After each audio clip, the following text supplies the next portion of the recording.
ক্ষতি না করতে পারে সেই দিকে বিশেষ নজর দিতে হবে। খেলাধুলার মান উন্নয়ন করতে হবে।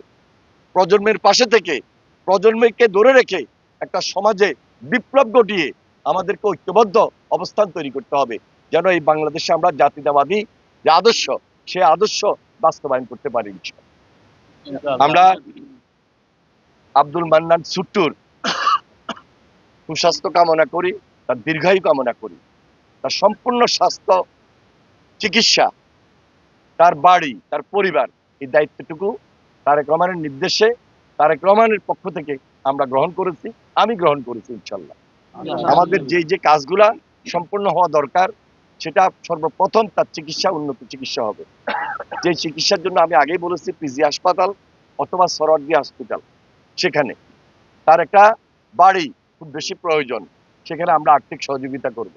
আর তার যে ছেলের দিকে বিশেষভাবে আমরা নজর রাখবো, যেন পড়ালেখায় তার ছেলে সবসময় সেখানে সুন্দরভাবে পড়ালেখা করতে পারে, সেই ব্যবস্থাটাকেও আমরা তারেক রহমানের পক্ষ থেকে করব।